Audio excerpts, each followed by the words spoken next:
Textile park భూముల వ్యవహారంపై ఆంధ్రజ్యోతి ప్రచురించిన కథనం కలకలం రేకెత్తించింది. దీనిపై స్పందించిన ప్రభుత్వం విచారణకు ఆదేశించింది.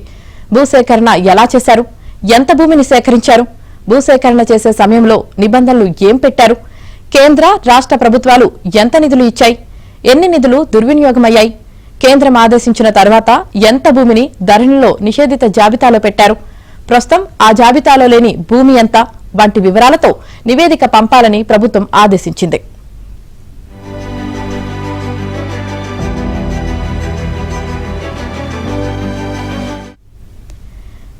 దీనిపై రెవెన్యూ అధికారులు నివేదిక రూపొందిస్తున్నారు. హైదరాబాద్ టెక్స్టైల్ పార్క్ కోసం రాజధాని శివారులోని నందిగామ మండలం చేగూరులో 22 ఏళ్ల క్రితం సేకరించిన 142 ఎకరాల భూములకు సంబంధించిన రికార్డులు అస్తవ్యస్తంగా ఉన్నట్లు వారి పరిశీలనలో వెల్లడైంది.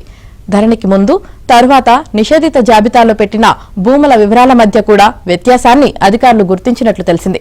కాగా దుర్వినియోగమైన కోట్ల రూపాయలను రాబట్టే విషయంలో బెంగళూరు ఆర్బిటరీలో కేసు నడుస్తున్నట్లు ప్రభుత్వానికి వారు సమాచారం అందించారు.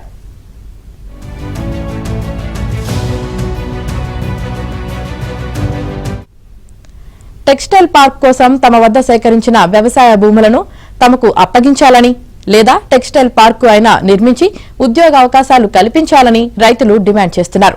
హైదరాబాద్ టెక్స్టైల్ పార్కు సొసైటీ పేరుతో కొందరు వ్యక్తులు తమ వద్ద నుంచి భూములను తీసుకున్నారని తెలిపారు. తమ భూములు ఇవ్వడానికి నిరాకరిస్తే ఆర్డీఓ చేత నోటీసులు జారీ చేయించి మరీ తమ భూములు లాక్కున్నారని ఆవేదన వ్యక్తం చేశారు.